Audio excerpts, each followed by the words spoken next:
The tale kicks off with a youngster named Kim, who arrives tardily on the inaugural day at school. His mother Yoon, before waving goodbye, packed his backpack with hefty items to prevent him from soaring due to his extraordinary abilities. With his loaded bag, Kim hopped onto the bus and noticed Jung, a girl who had just missed her ride.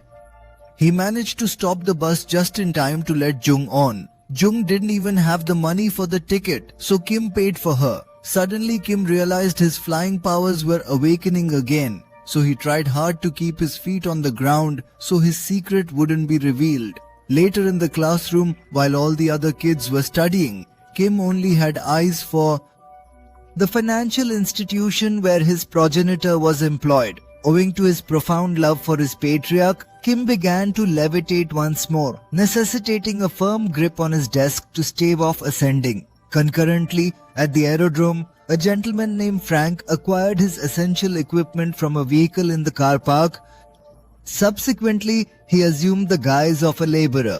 It transpired that Frank was an assassin dispatched by the Supernatural Control Bureau to eradicate individuals in Seoul possessing uncanny abilities. Post-dismissal, as all the children were en route to their homes, Lee, a lad, halted Jung to exhibit the sports hall, being the newbie, and since the faculty had tasked Lee with orienting her.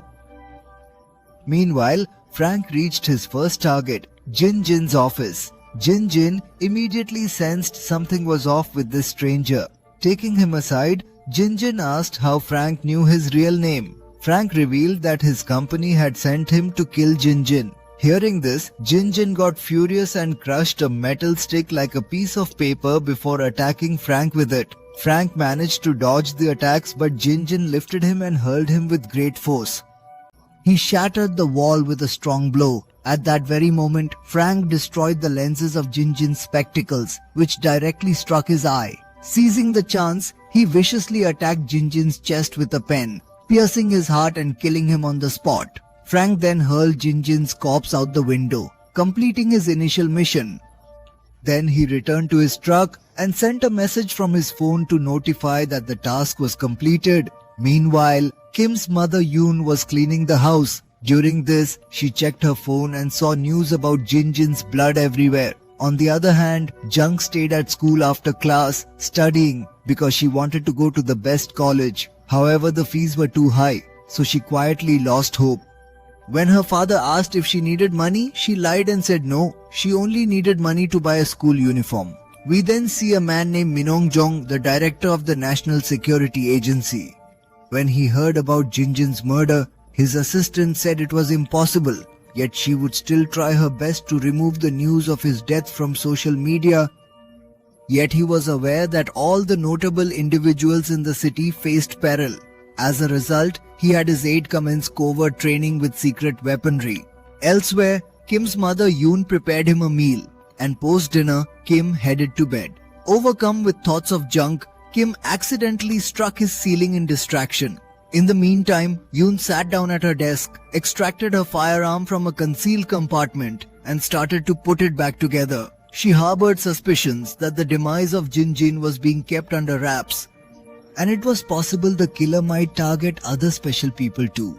During this time, remembered her life from many years ago when she used to carry Kim on her back around the city because they had no place to stay. Then one day, the owner of a deserted shed gave them a place to live. As time went on, Yoon built a large playhouse for her son, and along with various safety nets were installed so that Kim could learn to control his flying power.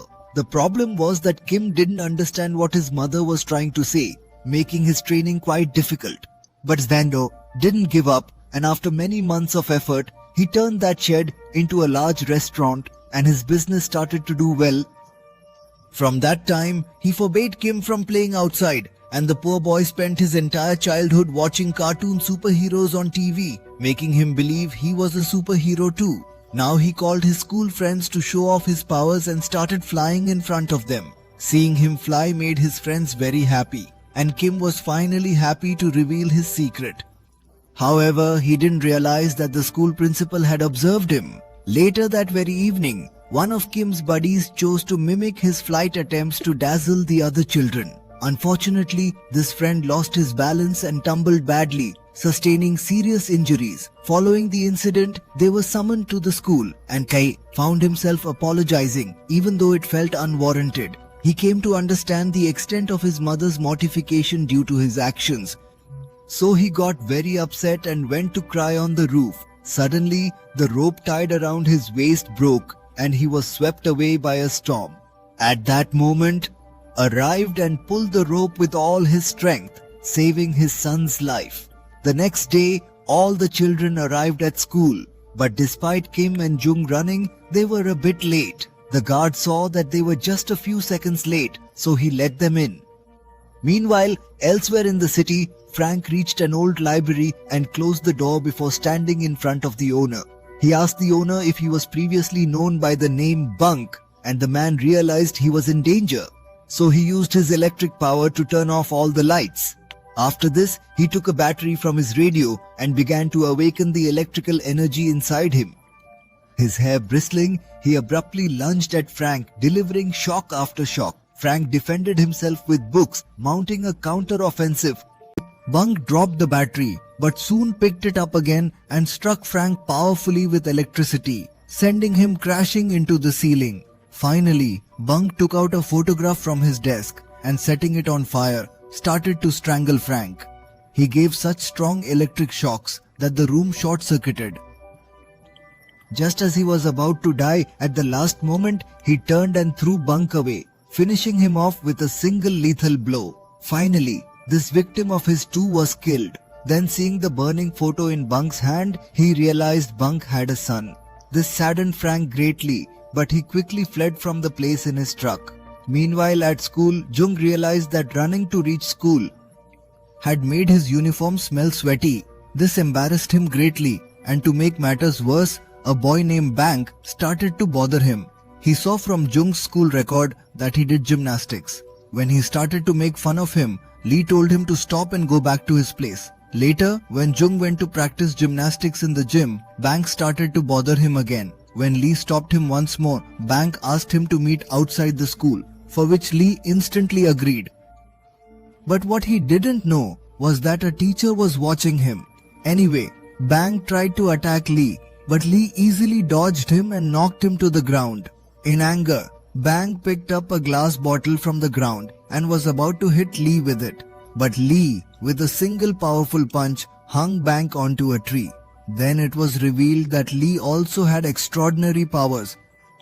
Later, when the teacher asked why Bang was not in class, Lee lied that he was not feeling well and had gone home early. A few hours later, the news of Bunk's murder spread on TV, making Sati worry about the safety of his son Kin. Anyway, in the evening, Kim and went to buy his new uniform from a store and then had dinner together.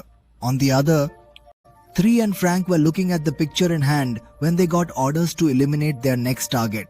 Meanwhile, they were conversing among themselves and later arrived at school to clean the restroom. They were being punished because they were late for class in the morning. During this, Jung noticed the injury on Kim caused by their collision earlier, and she started tending to Kim's wound. Upon coming, Kim got so embarrassed that his feet lifted off the ground. He asked Jung to leave the restroom to avoid revealing his powers. However, even after she left, Kim couldn't control his powers and started flying. Later, the teacher again asked why Frank hadn't come to school, but no one had any information. Seeing this, Lee got quite worried. After school, when he got home, his mother Yu scolded him a lot. Because his arrival was delayed, Frank, in search of his next destination, came to the school's entrance. There, a vigilant security guard requested he relocate his delivery vehicle. Frank complied without a word, but his departure raised the guard's suspicions, prompting a swift phone call. Time moved on, and presently, Jung is being coached in gymnastics by her mentor to enhance her athleticism. Through this period, Lee continued to covertly observe Jung during her dedicated practice sessions, as his feelings for her had begun to blossom. One evening, while honing her skills, Jung's leg gave way, causing her to tumble hard to the ground. Lee, witnessing the mishap, started to approach her but halted as Kim entered the scene. Swiftly assessing the situation, Kim leapt to Jung's side. She reassured him that her injury was minor and without further ado, commenced abdominal exercises with the assistance provided by Kim. Yet the proximity to Jung rendered Kim anxious, leading to a hasty ascent followed by an unfortunate tumble. Concerned, Jung sprinted to his aid. It was at that moment when the janitor made his presence known, requesting their departure to facilitate his cleaning duties. Kim, recovering, assured Jung of his well-being and he exited the area while Jane was puzzled by his sudden leap and tumble into the distance. Subsequently, Lee arrived at the gym and approached the board where Jung had been perfecting his jumps. In a fit of fury, he leaped so mightily that his paw print marked the wall. Some evenings later, Jung and Kim dined at a local eatery. Abruptly, Jung recollected leaving his athletic footwear in the school's gym. Proclaiming satiety, Kim volunteered to retrieve Jung's shoes solo. Kim advanced toward the school with Jack harboring suspicions about his movements for a while, hence he trailed him seeking the verity. Upon arriving at the institution, he pursued Kim's tracks. All the instances of witnessing Kim take flight echoed in his thoughts. This led him to the second level where inexplicably the tracks vanished. He called Kim. Soon Kim came back and Jane asked him why he behaves so strangely whenever they are close. But Kim said there is nothing like that. I normally behave this way. Later when Kim was searching for something in his bag, Jung noticed that his bandage was about to come off, so she started fixing it. But as soon as she touched him, Kim blushed so much that he flew into the air and stuck to the ceiling. Seeing this, Jung was stunned. But she figured out a way to save Kim. She climbed onto a box and jumped towards Kim, pulling him down to the ground. Then she quickly gave him his heavy bag and everything became normal. After that, they left the school, but they did not know that the security guard had seen all this through the cameras. At home, Yunor was cooking, and when she saw that Kim had come home, she went to the door. She witnessed Jung alongside Kim, elated by his company as it had been significant time since Kim had brought a companion home. She invited Jung to partake in dinner. In a separate event, Frank entered a cosmetology parlor and became acquainted with a stylist named Hong. He proposed a haircut from her. Amidst the trim, Frank confessed his awareness of her secret, referring to Hong as elegant.